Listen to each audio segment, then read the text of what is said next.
The franchise, you're representing the brand, you're representing the league.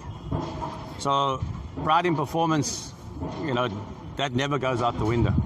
It's an opportunity for the next 4 games for someone to be a hero, to turn it all around.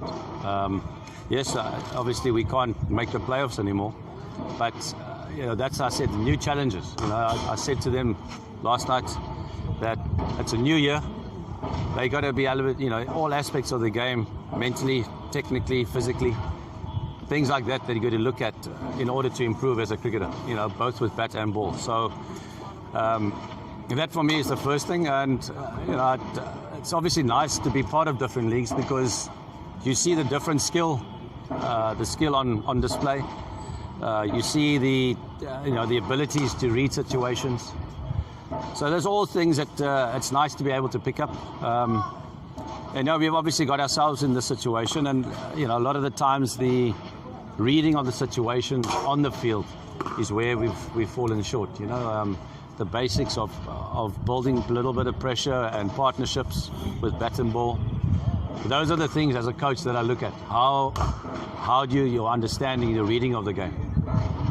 Those guys they're all good. They're all talented players, with bat and ball. So that for me is where maybe we've been lacking, this particular squad of players, just the understanding of the game, making better decisions, things like that. And that is why the guys at the bottom of the log, not only us, that's where they fall short a little bit.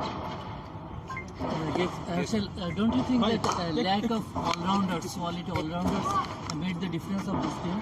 Yeah, look, unfortunately I wasn't at the draft. I wasn't at the draft, so I was basically handed a squad, If I was obviously at the draft, I would have looked at a couple of top left-hand batsmen, some more left-arm seamers. That's the squad I was given.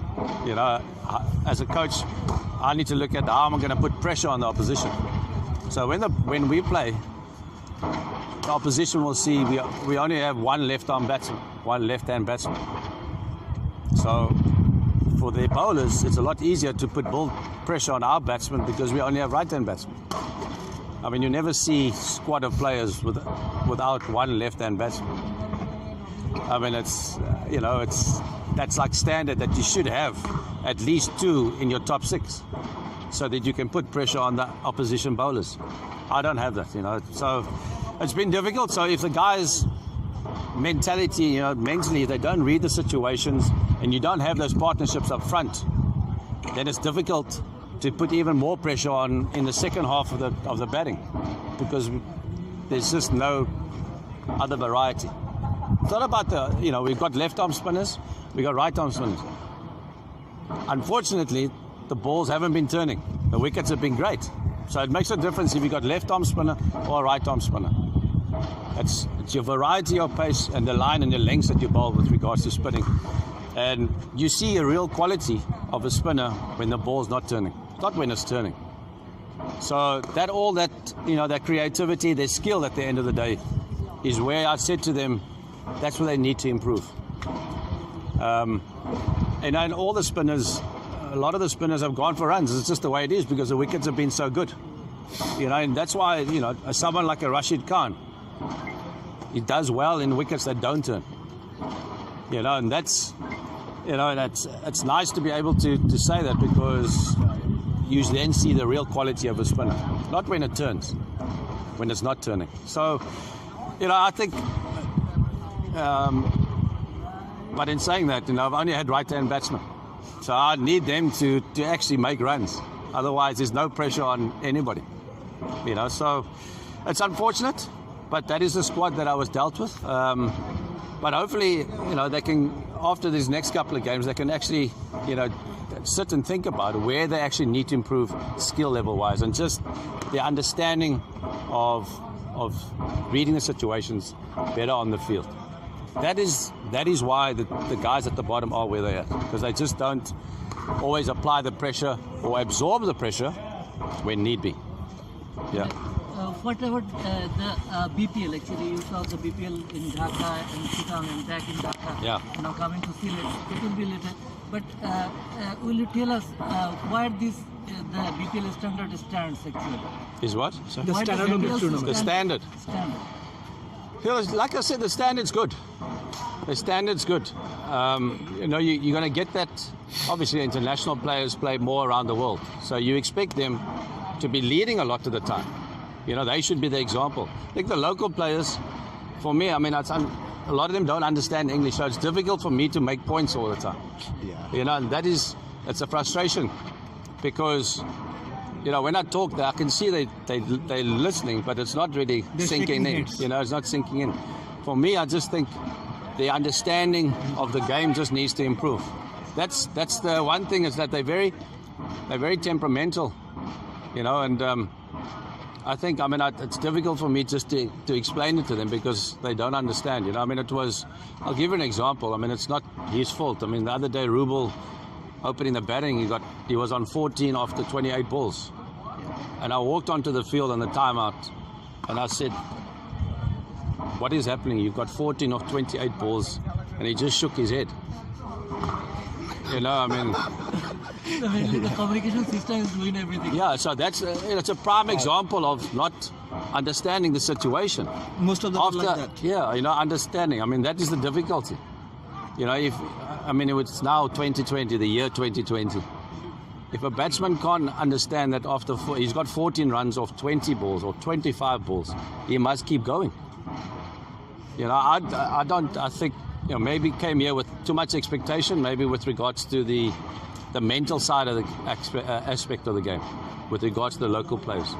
And that's just something, that the better players understand better. And that's why I think like someone like Shakib Al-Hassan, his understanding of the game and reading situations has improved over the last couple of years. He's the one guy. You look at the way even he played in the World Cup.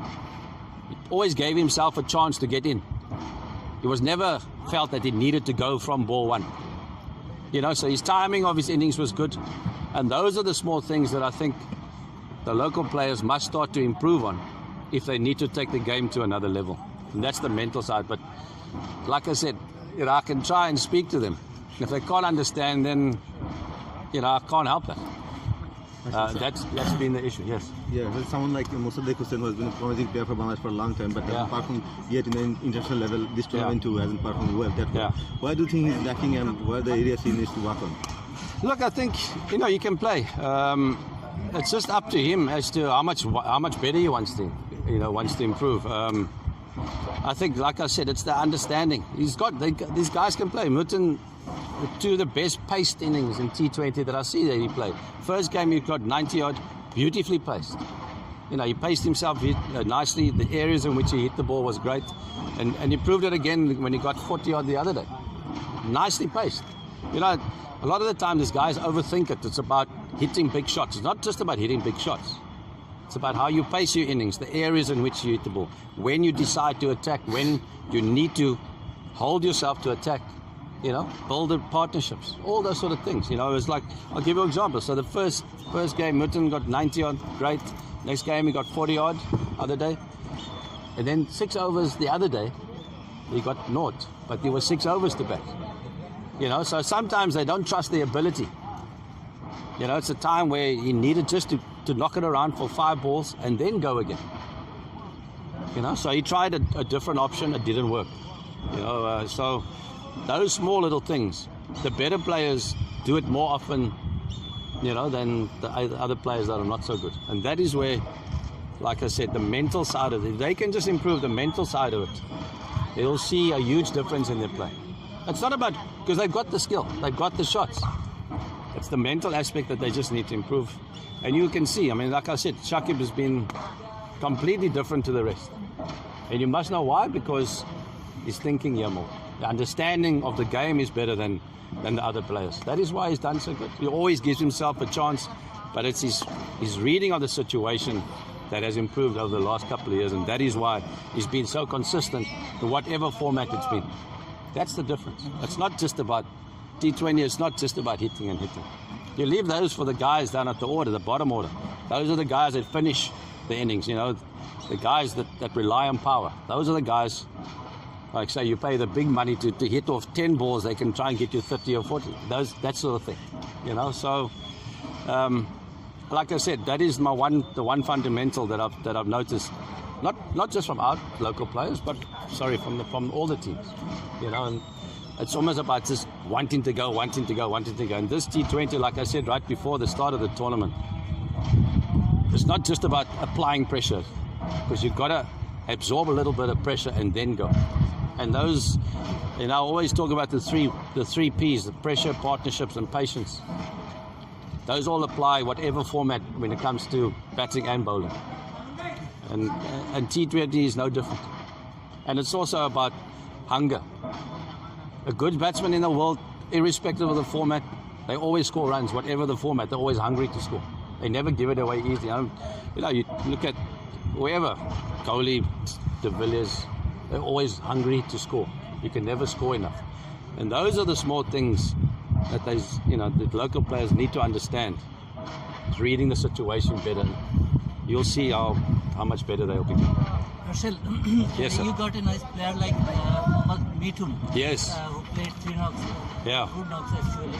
And talent-wise, wide he stands, but he didn't produce that much score and that much run for Bangladesh cricket. How do you evaluate Mithun actually? He's also.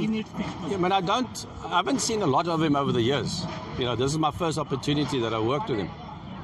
Like I said, it's this. When you've got the talent, it's about reading it, but you also got to know your game. You got to know your game. You got to know your abilities. And Mithun is good. He's got great timing.